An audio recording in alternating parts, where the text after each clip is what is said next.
हिंदी भले ही हमारे देश की राष्ट्रभाषा है और ये देश में करोड़ों लोगों द्वारा बोली और समझी जाती है, लेकिन फिर भी यूपीएससी के सिविल सेवा परीक्षा में हिंदी माध्यम के छात्रों की कमी संख्या एस्पिरेंट्स के लिए एक चिंता का विषय तो रहती ही है।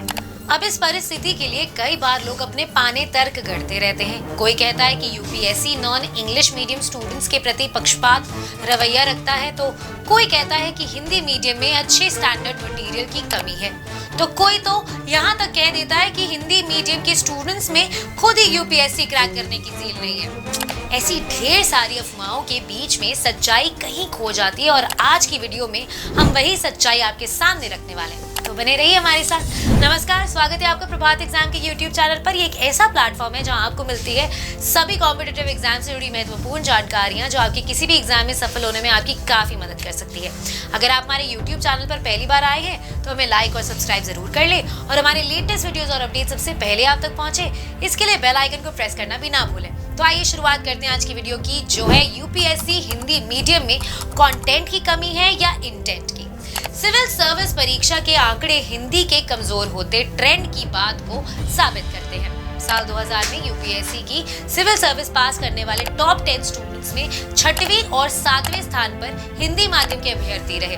अगले कुछ सालों तक ये ट्रेंड रहा, लेकिन 2017 में हिंदी मीडियम से टॉपर का पूरा परिणाम में 146 और 2018 में 337, 2019 में 317 और 2020 में 246वें रैंक रहा, जो हिंदी के गुम होते आंकड़े बताते हैं। हालांकि ये भी तथ्य है कि 1978 तक सिविल सर्विस परीक्षा में हिंदी मीडियम से परीक्षा देने का विकल्प नहीं था। तब मोरारजी देसाई की अगुवाई वाली सरकार ने परीक्षा में रिफॉर्म किया और सभी को समान रूप से मौका मिला। इसके लिए अंग्रेजी के अलावा कई भाषाओं में परीक्षा देने का विकल्प दिया गया। इसके कुछ सालों बाद से ही हिंदी ने अपनी पैठ बनानी शुरू की थी और अगले 30 साल में लगभग 6000 सिविल सर्विसेज अधिकारी हिंदी मीडियम से चुनकर आए, जिनमें कई टॉप 10 में भी जगह नियमित रूप से पाते थे। हिंदी में स्टूडेंट की कमी का दौर 2010 के बाद तेजी से शुरू हुआ।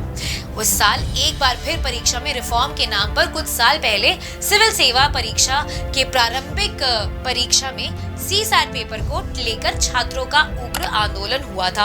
अब इसमें आरोप लगा था कि हिंदी या क्षेत्रीय भाषाओं के स्टूडेंट को बहुत दिक्कत का सामना करना पड़ रहा है।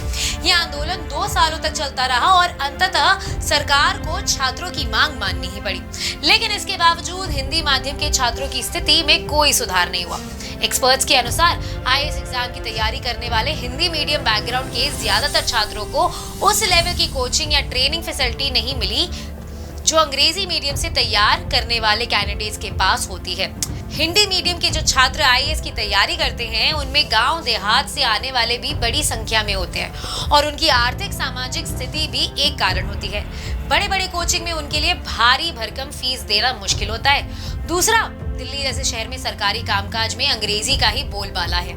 इसके अलावा हिंदी माध्यम के छात्रों के पिछड़ने के और भी कारण है, जैसे कि हिंदी के दुर्लभ शब्दों के बीच से बाहर निकल पाना प्रतिभागियों के लिए आसान नहीं है। हिंदी के प्रतिभागियों का मुकाबला ऐसे अभ्यर्थियों से होता है जिसने टॉप 20 कॉलेज या यूनिवर्सिटी से पढ़ाई की हो। अब प्रतिभागी सिविल सेवा में चयनित होने के लिए कोचिंग संस्थानों का सहारा लेते हैं, लेकिन इनके भी शिक्षक लीक से नहीं हटते। वो पढ़ाई सिविल सेवा के पाठ्यक्रम से कई इर्द गिर्द करवाते हैं, जबकि परीक्षा में सवाल कई बार बाहर से आते हैं।